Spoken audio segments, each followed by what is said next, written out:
આ ખેડૂત પર બીજી વખત અરજી પોર્ટલ ખુલ્લી કરવામાં આવી છે, જે 2026-27.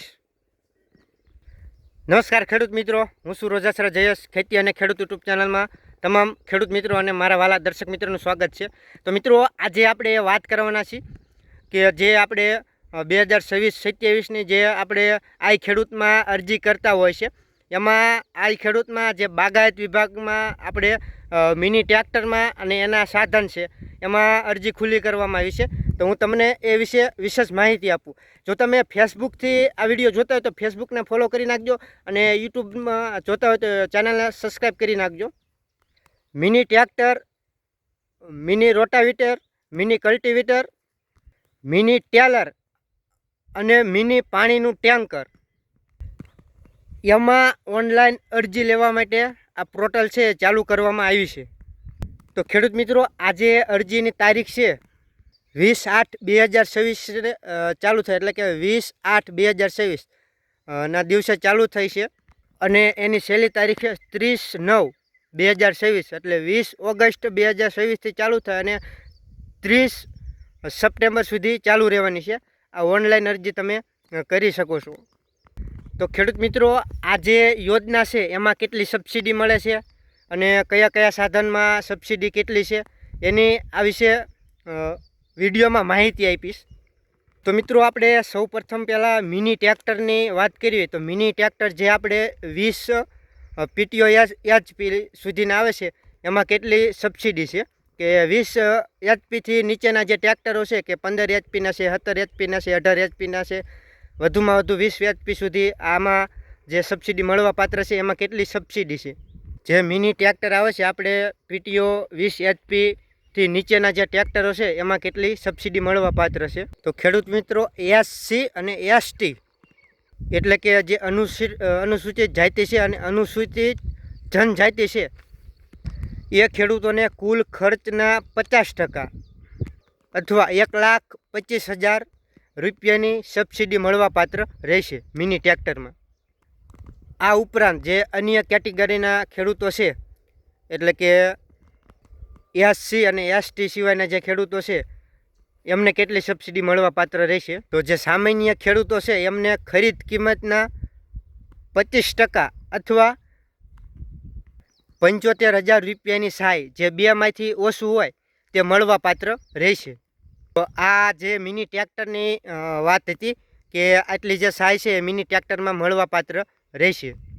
તો ખેડૂત મિત્રો, આપણે આગળ વાત કરીએ કે મિની રોટાવેટર છે, મિની ટેલર છે અને મિની પાણીનું ટેન્કર, એટલે કે જે આ મિની ટ્રેક્ટર છે એના જે સાધનો આવે છે, રોટાવેટર છે, પાણીનું ટેન્કર છે અને મિની ટેલર છે, તો એમાં કેટલી સબસિડી મળવા પાત્ર છે. તો SC અને ST જે કેટેગરીના ખેડૂતો છે તેમને કુલ ખર્ચના 75% અથવા 60,000 રૂપિયા બંનેમાંથી જે ઓછું હોય તે સહાય મળવા પાત્ર રહેશે. આના સિવાય જે અન્ય કેટેગરીના ખેડૂતો છે તેમને કુલ ખર્ચના 50% અથવા 40,000 રૂપિયા બંનેમાંથી જે ઓછું હોય તે મળવા પાત્ર રહેશે, એટલે કે એટલી સહાય મળવા પાત્ર રહેશે. જે આ જે સહાય હતી આપણે મિની રોટાવેટર, મિની ટેલર અને મિની પાણીનું જે ટેન્કર આવે છે, મિની ટ્રેક્ટરમાં જે સાધન લાગે, આજે તેની રકમની સહાય હતી. હવે ખેડૂત મિત્રો, આપણે મિની જે કલ્ટિવેટર આવે છે એના જે સહાય કેટલી છે એની વાત કરીએ તો SC અને ST જે કેટેગરીના ખેડૂતો છે તેમના માટે 75% અથવા 15,000 રૂપિયા બંનેમાંથી જે ઓછું હોય તે જે રકમ છે એ મળવા પાત્ર રહેશે. આ સિવાય અન્ય જાતિના ખેડૂતોને કુલ 50% અથવા 10,000 રૂપિયા આ જે બંનેમાંથી જે ઓછું હોય તે મળવા પાત્ર રહેશે. ખેડૂત મિત્રો, આ જે કલ્ટિવેટરની સહાય હતી કે આમાં આ જે કેટેગરીના ખેડૂતો છે એમને આ સહાય મળવા પાત્ર રહેશે. તો આ રીતે ખેડૂત મિત્રો, હાલમાં બાગાયત પાકમાં જે આ મિની ટ્રેક્ટરની સાધન સહાય યોજના છે એમાં એ અરજી કરી શકે છે. જેમાં મિની ટ્રેક્ટર છે, મિની રોટાવેટર છે, મિની કલ્ટિવેટર છે, મિની પાણીનું ટેન્કર છે અને મિની ટેલર છે. તો આમાંથી જે કોઈને જે સાધન લેવાનું, જે ખેડૂત મિત્રોને જે સાધન લેવાનું હોય એ ઓનલાઈન અરજી કરી શકે છે. તો ખેડૂત મિત્રો, આ જે ઓનલાઈન અરજી છે એ 13 જિલ્લાઓમાં ચાલુ કરવામાં આવી છે. એ જિલ્લાઓ કયા કયા છે એ હું તમને વિશેષ માહિતી આપું. તો ખેડૂત મિત્રો, પંચમહાલ જિલ્લો છે, બનાસકાંઠા, દાહોદ, અરવલ્લી, મહીસાગર, વલસાડ, તાપી, ડાંગ, નવસારી, સુરત, સાબરકાંઠા અને ભરૂચ. તો આ 13 જિલ્લાઓ છે. આમાં ઓનલાઈન અરજી કરવામાં ચાલુ કર્યું છે પોર્ટલ 13 જિલ્લાઓ માટે, ગુજરાતના 13 જિલ્લાઓ માટે. તો આ 13 જિલ્લાઓ હતા. તો ખેડૂત મિત્રો, આ અરજી છે એ ક્યાં કરવી તેની થોડીક આપણે માહિતી આપી. તો જે આપણે ગુજરાત સરકારની જે પોર્ટલ છે આ ખેડૂત ઉપર આપણે આ ઓનલાઈન અરજી કરવાની રહેશે. અને ખેડૂત મિત્રો, અરજી કઈ જગ્યાએ કરવી એટલે ક્યાં આપણે અરજી કરી શકાય, તો જે આપણે જે તે ગામના વીસી હોય, વીસી પાસેથી અરજી કરી, અથવા તો જે CSC સેન્ટર છે ત્યાં પણ અરજી કરી શકો છો. અને જે કોઈ પણ ઓનલાઈન ફોર્મ ભરતા હોય એમની પાસે પણ અરજી કરાવી શકો છો. અથવા જો તમારી પાસે એન્ડ્રોઈડ મોબાઈલ હોય તો તમારા મોબાઈલ દ્વારા પણ તમે અરજી કરી શકો છો. પણ જ્યારે અરજીની પ્રિન્ટ આપણે ક્યારે કઢાવી, તો જ્યારે આપણે અરજી કરેલી હોય અને આપણી અરજી મંજૂર થાય ત્યારે આ પ્રિન્ટ કઢાવો તો પણ ચાલશે. ત્યાં લગીને આપણા મોબાઈલમાં પ્રિન્ટ પડી રહેશે. તો ખેડૂત મિત્રો, આમાં આપણે જે ડોક્યુમેન્ટ છે કયા કયા આપણે રજૂ કરવા જોઈએ એ પણ એની થોડીક માહિતી આપી દઉં. તો જો આપણે એક જાતિનું પ્રમાણપત્ર છે જો લાગુ પડતું હોય તો.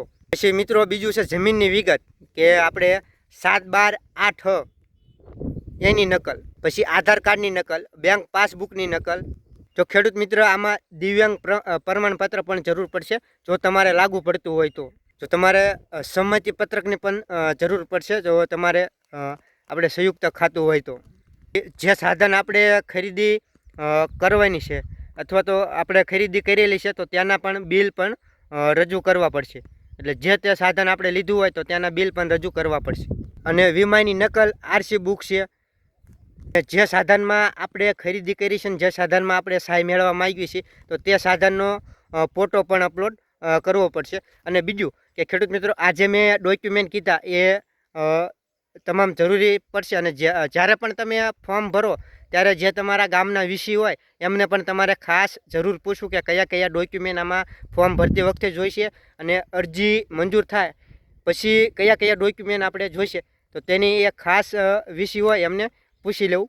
તો ખેડૂત મિત્રો, આ વિડીયોમાં એટલું જ. જો તમને આ માહિતી સારી લાગી હોય તો આ વિડીયોને ખેડૂત મિત્રો સુધી શેર કરજો અને કોમેન્ટમાં આપનો અભિપ્રાય આપજો. અને જો હજી સુધી તમે આ ચેનલમાં નવા હોય, ચેનલને સબસ્ક્રાઈબ ન કરી હોય તો સબસ્ક્રાઈબ કરી નાખજો. અને ફેસબુકમાંથી જોતા હોય તો ફેસબુકને ફોલો કરી નાખજો. જય જવાન, જય કિસાન.